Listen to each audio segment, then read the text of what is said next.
IPL শুরু হতে এখনো বাকি 3 মাসেরও বেশি সময়, কিন্তু ইতিমধ্যে বেজে গেছে আইপিএল দামামা। এবার নির্ধারণ করা হলো আইপিএলে বাংলাদেশি ক্রিকেটারদের ভিত্তিমূল্য।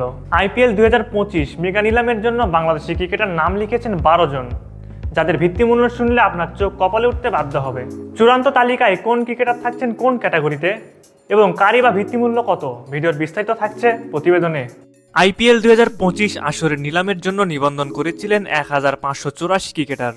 যাচাই বাছাইয়ে টিকেছেন 574 জন, বাকিরা ছাঁটাই হয়েছেন।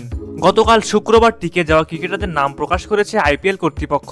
বাংলাদেশ থেকে নিবন্ধন করেছিলেন 13 ক্রিকেটার, তবে চূড়ান্ত নিলামের তালিকা থেকে বাদ পড়েছেন একজন।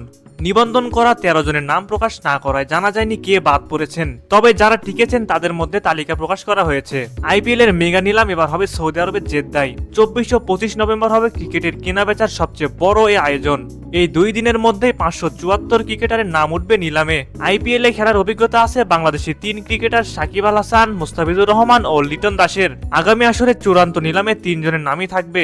চূড়ান্ত নিলাম তালিকায় থাকা বাকি 9 জনের অবশ্য অভিজ্ঞতা নেই, তবে আইপিএল এর মতো জমজমাট টুর্নামেন্টে খেলার জন্য মুখিয়ে আছেন তারা। এ তালিকায় থাকা ক্রিকেটাররা হলেন রিশাদ হোসেন, তাসকিন আহমেদ, শরীফুল ইসলাম, তাওহিদ হৃদয়, মেহেদী হাসান মিরাজ, তানজিম হাসান সাকিব, মেহেদী হাসান, নাহিদ রানা ও হাসান মাহমুদ। বাংলাদেশিদের মধ্যে আইপিএল এ খেলার সবচেয়ে বেশি অভিজ্ঞ হলেন সাকিব। টি20 ফরম্যাটের এই টুর্নামেন্টে 2টি ফ্রাঞ্চাইজির হয়ে মোট 9 মৌসুম খেলেছেন বাঁহাতি এই অলরাউন্ডার। 2011 সাল থেকে 2017 সাল পর্যন্ত কলকাতা নাইট রাইডার্সের হয়ে খেলেছেন 7 মৌসুম।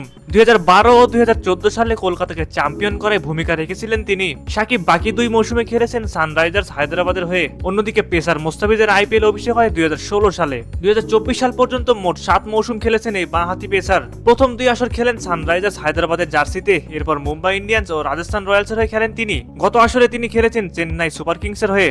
সবকিছু ঠিক থাকলে সাকিব, মুস্তাফিজ সহ একাধিক ক্রিকেটার এবারে আইপিএল এ খেলতে পারে। প্রিয় দর্শক, আপনি যদি আমাদের ফেসবুক পেজে নতুন হয়ে থাকেন তাহলে অবশ্যই আমাদের পেজটি ফলো করবেন এবং আমাদের নিউজ এক্সট্রা ইউটিউব চ্যানেলটি সাবস্ক্রাইব করবেন। এতক্ষণ আমাদের পাশে থাকার জন্য সকলকে জানাই আন্তরিক ধন্যবাদ।